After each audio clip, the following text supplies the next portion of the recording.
All right, hey, what's up, y'all? Andrew at Microphonic Designs here at Bridgeland High School with my homies, the team that makes it happen.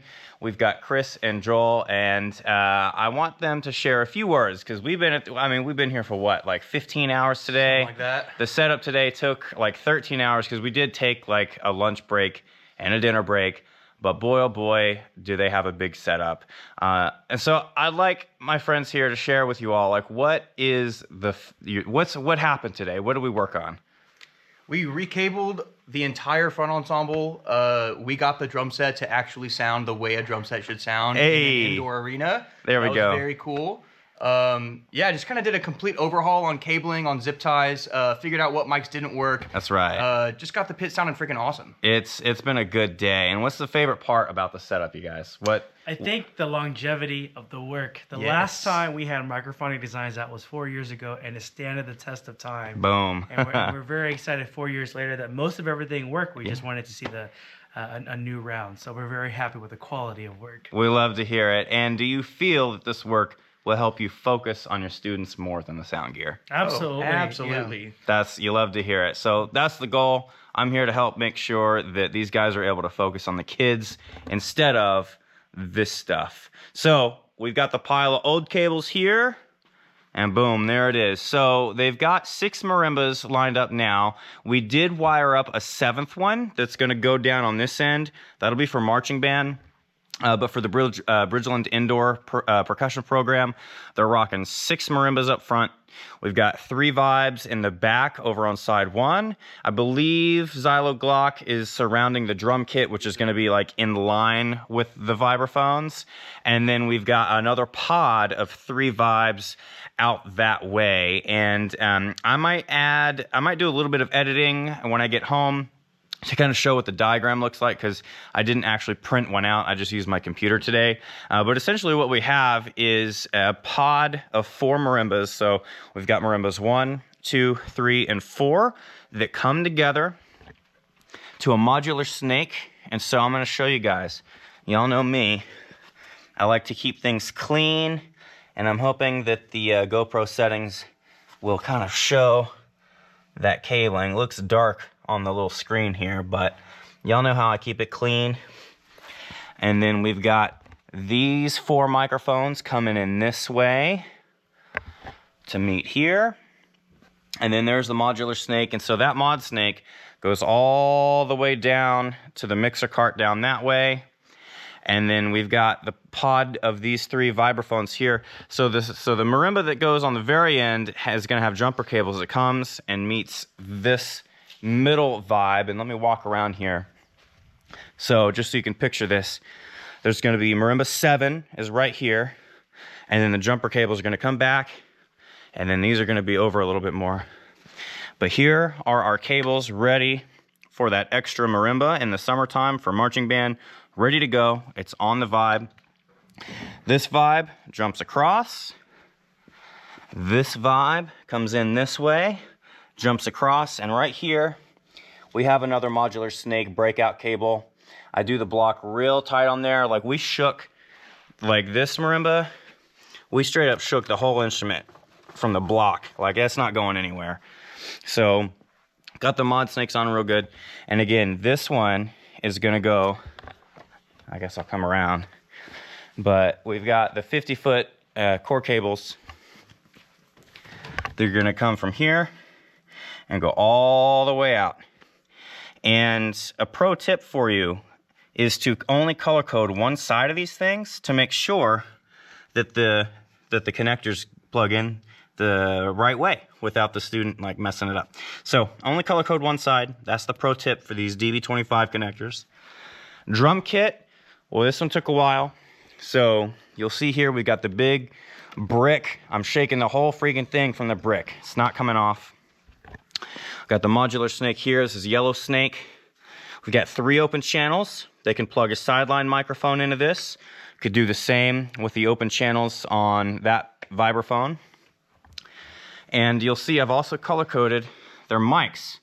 So the kick drum has the red mic, snare drum is white, high tom is blue, mid tom is yellow, and floor tom is green. And I'll show you how I ran the cables, because they've got an awesome Bandad special over here. Like, this is a really well-made drum kit cart. And you'll see I've just got the cables kind of coming in. So this one comes from the kick drum. I've got the cable here. Got my coils. And I've had to attach the cables to some of the cymbal arms just to make sure that there's a little bit of strain relief and to try and get the cables out of the way of the cymbals. Because, I mean, let's look at this from the performer's perspective. I mean, look at those plates. 1, 2, 3, 4, 5, 6, 7, 8. Yeah. It's a lot. Uses them all. Zildjian's hooking it up. So thanks to Zildjian for being so awesome to this group.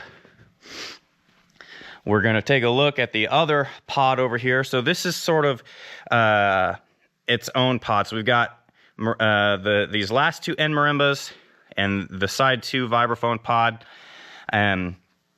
collecting into this modular snake. This is the white snake here. And you'll see again, the bricks, they're not going anywhere. Absolutely not. I made sure they're on there real good. So this marimba here, these cables come across. I'm hoping it's not too dark. Again, new camera. Appreciate y'all sticking with me.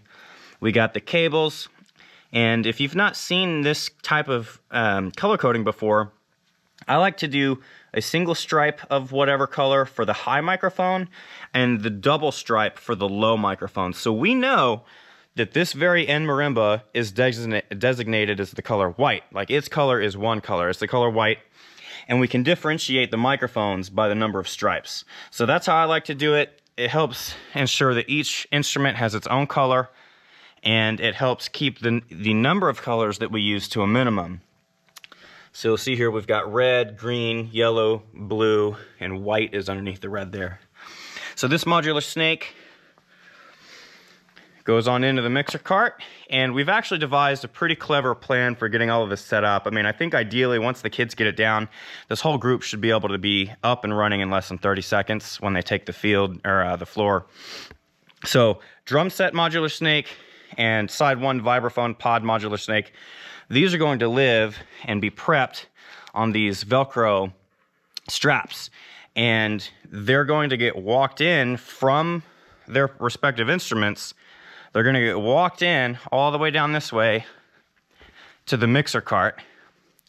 And the modular snakes that go to the front row marimbas are going to be prepped here in the mixer cart and are going to get walked out that way.